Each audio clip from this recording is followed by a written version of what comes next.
Jadi ada 2 poin untuk Indonesia memilih. Yang pertama, bagaimana membuat undang-undang dan melaksanakan dengan tegas hukuman berat atau bahkan hukuman mati bagi koruptor terhadap antara lain aparat, birokrat, dan pengusaha yang terlibat.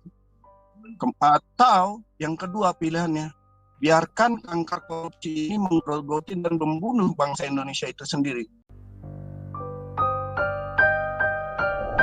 Subscribe, like, comment, and subscribe. Selamat malam Pak Paul. Ya, selamat malam Bung Beta. Pak Ponto, Pak Tobing. Malam. Ada yang saya simpulkan setelah mendengar dari Bu Koni, Pak Ponto, dan Pak Tobing. Ancaman dari Cina oleh Bu Koni dan high technology defense industri yang kita nggak punya. Kemudian Pak Ponto tadi mengenai arah kemana kapal Indonesia ini tujuannya, dan Pak Tobing tadi masalah poros maritim yang gamang dalam masalah terminologinya. Tapi saya melihatnya lagi bukan dari musuh yang dari luar, malah saya lihat malah musuh yang ada di dalam sendiri. Inti dari musuh di dalam itu adalah ketidakadilan. Kita 70 tahun merdeka. Musuh kita ternyata bangsa sendiri.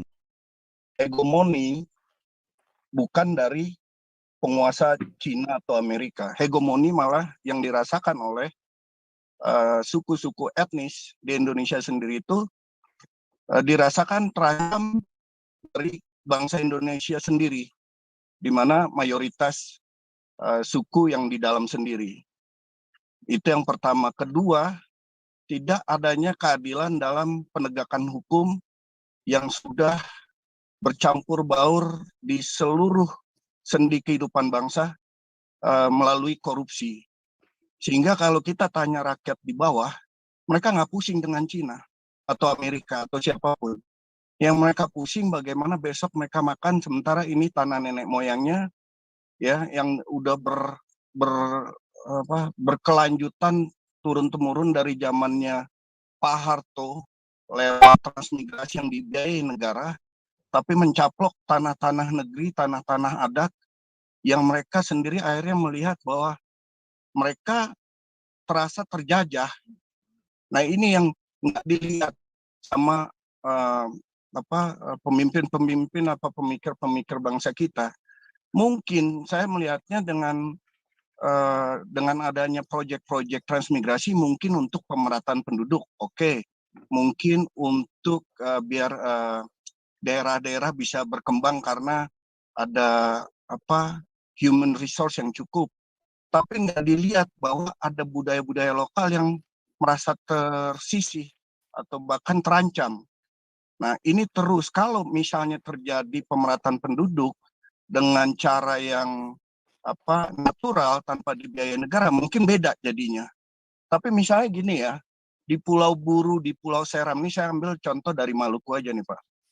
Itu datang transmigrasi yang dibiayai oleh pemerintah pusat, kemudian mereka diberikan lahan, dibangun perumahan, sementara rakyat lokal seakan-akan suka nggak suka terima aja.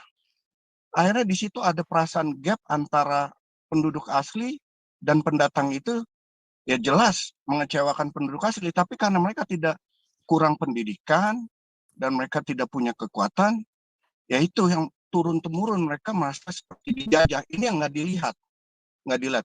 Kalau berimbang, misalkan mereka juga dibangun, pendidikannya diprioritaskan, kemudian disejahterakan, dibangun lapangan pekerjaan yang seimbang, mungkin beda ceritanya. Tapi yang mereka lihat nih dari sisi yang saya ketahui, yang mereka lihat transmigrasi yang didukung oleh pemerintah lebih disupport secara finance, perumahan, kemudian lahan ladangnya disiapkan. Sementara penduduk yang asli hanya menonton, walaupun mungkin ada imbas secara ekonomi, secara kecil karena perputaran ekonomi juga ada, tapi nggak terasa. Malah tanah-tanah adat mereka seperti digerai, diambil secara paksa. Nah, ini perkembangan ini yang nggak dilihat. Sekarang ini udah turun, mungkin udah generasi ketiga, keempat, dan mereka melihat ada hati kecil di dalam ketidakadilan itu terus, ya toh. Ditambah dengan kemajuan yang tidak signifikan secara kesejahteraan, kecuali korupsi atau bisa mendapatkan posisi tinggi sehingga mereka bisa ada kesempatan untuk mencuri juga. Tapi kalau yang umum sulit. Nah, jadi musuh negara ini adalah gimana kita bisa, sekarang kita nggak bisa lagi ya bicara pisahin aja, enggak. Itu sama aja kita memporak-porandakan Indonesia. Tapi gimana Indonesia di dalam sendiri berpikir untuk berkeadilan yang lalu udah berbuah seperti ini. Jadi nggak ada lagi curiga. Ini kan perasaan antara suku A, suku B sebenarnya nggak berusaha untuk tidak dilihat, tapi ini fakta ada antara suku A, antara dengan B, ada gemes gitu. Ya, bagus kalau kawin-mawin anaknya jadi nggak ngelihat itu lagi. Tapi yang masih suku-suku asli melihat ketimpangan masa lalu, ketidakadilan, ditambah lagi negara yang korup. Jadi ya ini nggak perlu lagi kita berpikir dengan high-tech defense system yang kita punya, tapi ya untuk melawan Cina atau Amerika, tapi ya di dalam negeri dulu, mensejahterakan. Saya ada pemikiran kemarin, musuh negara yang terbesar adalah koruptor. Jadi ada 2 poin untuk Indonesia memilih. Yang pertama, bagaimana membuat undang-undang dan melaksanakan dengan tegas hukuman berat atau bahkan hukuman mati bagi koruptor terhadap antara lain aparat, birokrat, dan pengusaha yang terlibat. Atau yang kedua pilihannya, biarkan kanker korupsi ini menggerogoti dan membunuh bangsa Indonesia itu sendiri. Yaitu 2 pilihan, kita mau lihat mana.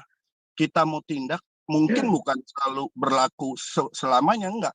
Tapi kita bikin undang-undang ini untuk menjerahkan koruptor, mentalitas korupsi, untuk perubahan jangka panjang tapi diperlakukan jangka pendek, sehingga orang mental korupnya berubah dengan seperti Cina. Ya, mungkin perubahan itu harus dengan shock terapi dengan membunuh korupsi. Kalau enggak ya biarkan aja bangsa ini diberangus sendiri dengan perkembangan zaman. Mungkin gitu Pak Paul. Terima kasih. Subscribe, like, comment, and share. But that's alright. Hush.